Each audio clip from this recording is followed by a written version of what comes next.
the history started happening. Like I was playing in jazz band throughout school, and I loved that. And then in high school, I joined the high school jazz band, and who do you know?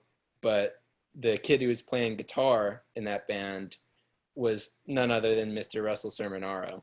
To be fair, there was like 5 guitar players, weren't there?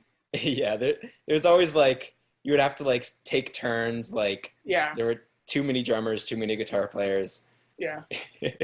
I think I did it. I don't remember why I did it. I don't know. But yeah, how many drummers? There was a lot of drummers too, weren't there? There was always 3 drummers, and they would always do like 4 songs. So it'd be like one kid gets to play more than one song. It was like always like this political battle of like, I'm the older one. And it's like, but I want to play, constant. Was there just one jazz band, or was there like an advanced and a not so advanced? Yeah, there was like, I remember they did this in like middle school too. There was always like in our district, there's always like one like lower jazz band and one higher jazz band. And like, I think it was, a lot of it was based on age, but it was just like, I think it was if Mr. Kraft like liked how you played or something, you know? But I don't remember. I think it was the higher one that we were in. I'd have to, because I was, like I said before, I was a senior. Unless I was really bad, they would put me in beginner. But that means as a freshman, you were in the better one, which is pretty rad. Well, Okay, so let me. Big deal. I'll tell this story because I only know it from my perspective. I'd love to know your point of view, but yeah. I had just joined. I'd say my first like real band, like where we wanted to write original music and play shows, and we were very, very just pop punk oriented. Like Sum 41, Good Charlotte were, everyone in that band's heroes at the time, and so we needed a drummer. And so everyone's kind of looking for a drummer. Of course, I'm looking the hardest.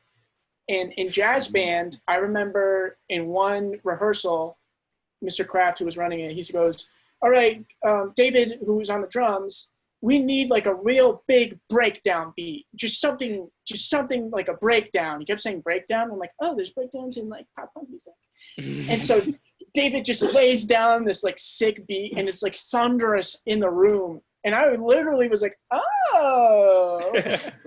And I knew that David was Matt's brother, my friend Matt, but I don't think we've really ever had a conversation. And knowing me, I think what had happened next was I was too shy to go up to you and ask directly. And I texted Matt and I said, ask your brother if he wants to be in a...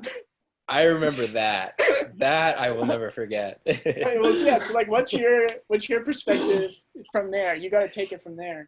Dude, I haven't thought about that day in jazz band, I think in years. Do you remember that day? I remember it now that you talk about it. Like you're talking about it and I'm like, "Oh, fuck, that totally happened." Really? Yeah. Cuz I remember like one day he was just like, yeah, like he was just like, I need someone to just play, he must have said like a rock beat or something like that. Just like, just lay something down. And I was like, I can do that. I like drums. So. Well, now that I'm older and I like a more eclectic mix of music, jazz drum is like one of the more technical things that you can do. It's really impressive to find a really good jazz drummer. And aside from that breakdown beat, you were crushing everything else. Those swings and those shuffle beats, it was sick.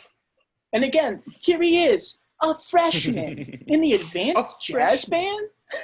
Well, to be fair, I was also taking drum. I forgot to mention, I was taking drum lessons.